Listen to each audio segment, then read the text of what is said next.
Hey guys, today is Saturday, somewhere in the middle of December.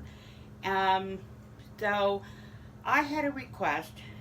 Someone asked if I would do like a canning 101 or something similar for those that are just starting out. And I'd be happy to. But I need to point out a few things. Number one, I am not a professional by any means. So you can watch what I do, just don't do what I do. But I recommend that there are several websites. Naturally, I can't remember right off the top of my head, but the Blue Book of Canning and Food Preservation, something like that, is the Bible for canners. So that's what I recommend that you do. Um, I don't have one of those books, but I do go online and look up because Ball has all that information online. So I'm going to start with saying Merry Christmas, because that's my little Charlie Brown Christmas tree that I put up just for you. Okay, anyway, I'll start with, most people say, well, I water bath can, but I'm too afraid to pressure can, and we'll go over that in just a minute. This is typically, if you buy a water bath canner, this is typically what you'll see. Never, no matter what kind of canning you're doing, you do not want your jars to rest on the bottom of the canner. You need some sort of a rack. Water bath canning, you need to, when you put your jars in, you fill this with, before you put your jars in, fill this with water and bring it to a simmer. You put your jars into it and bring it back up to a simmer or boil, and that's when you begin timing your product. If you buy a kit, and sometimes it's better to do that because it comes with things that you need. It's going to come with a jar lifter, and that's the thing you see me, like the big clamp thing that I pick up my jars and bring them out of the water. It usually comes with a it's a plastic stick that you can put down in the jars to debubble, to get the air out. And then it's also got a measuring piece on the top, which tells you, because each recipe is different. Some say 1 inch from the top of the jar, some say 1/4 inch. So that's handy, especially for new ones starting out. They usually come with a jar lifter.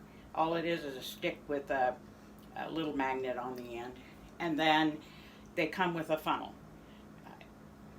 The funnel and the jar lifter are necessary. All right, the other kind of canners are pressure canners.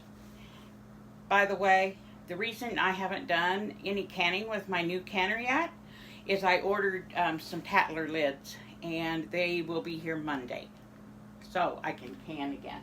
I decided I'm going to use those because you can use them indefinitely. What is so great about the All-American canner is the seal is metal on metal. This is all aluminum. There is no rubber gasket involved. You take good care of these will last for generations. And when I use it, I'm going to show you more how to do it. This also has a rack in the bottom. Pressure canners process the food by high heat and pressure. And this one has a gauge on it. All pressure canners have a weight of some sort. The gauge is sort of a reference, but the most important is the vent and the weight. These type of canners use a rubber seal, and I think you've heard me say it before. If you take good care of these will last forever as well. The seal, I've told you before, you just need to lubricate it a little bit. And on my canner, there's no pressure gauge. It's all about the weight. And all these new canners have a safety valve here that if it builds up new pressure, this will pop out and relieve the pressure immediately. We used to hear stories about, oh, which people, the canners blow up, pressure canners blow up. I don't want to use those. And pressure canners are very safe. And I think, I'm not sure, but I think after looking at my King canner, which is probably close to 100 years old, it has no safety valve on it. It has the vent and it has the pressure gauge on it, but it doesn't have this safety. These new ones do. That's what these plugs are. So anyway, now the canners are a lot safer to use. They've always been safe, but you just need to, I guess the best thing I can say is respect them. Never ever go off and leave your pressure canner while it's processing. Typically what I do is find something to do in the kitchen and stay right there with it. That's where accidents happen. Pressure gets built up, nobody's paying attention, and that's when you've got your pressure canner explodes. Very, very rare. Water bath canning, you can only use high acid foods, fruits, tomatoes, and even tomatoes nowadays are so, oh, what's that called?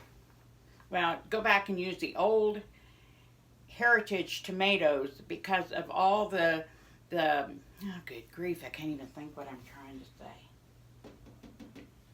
Okay, the new tomatoes are now such, have been messed with so much, you know, the GMO stuff.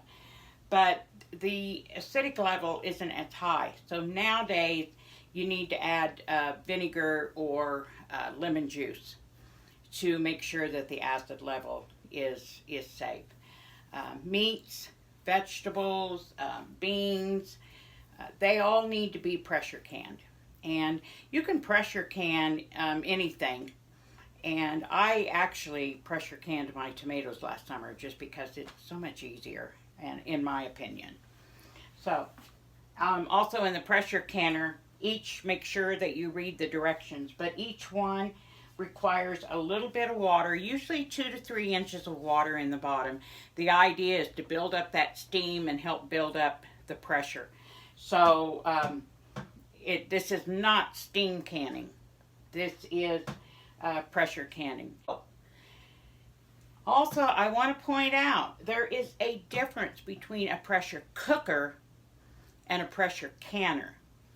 You can use your pressure canner as a pressure cooker, but you should not use your pressure cooker to can in. The reason being is because we can't be guaranteed that the pressure and the temperature get hot and high enough. Yes, I know lots of people can in their pressure cooker, and I just don't want to be the one to say that it's safe. I'm very excited about those that want to learn to can and those that are canning now that they've watched my videos. You know what, guys? That's a real honor. That's an honor. But let me stress, I am not a professional. I'm going to leave a couple of links in the bottom for the websites that you can go and get this information. I think that I can be a reference for people, but I'd like to make sure that you're all safe. Hopefully, we'll do some canning next week after my new lids come in. All right, guys. See you later.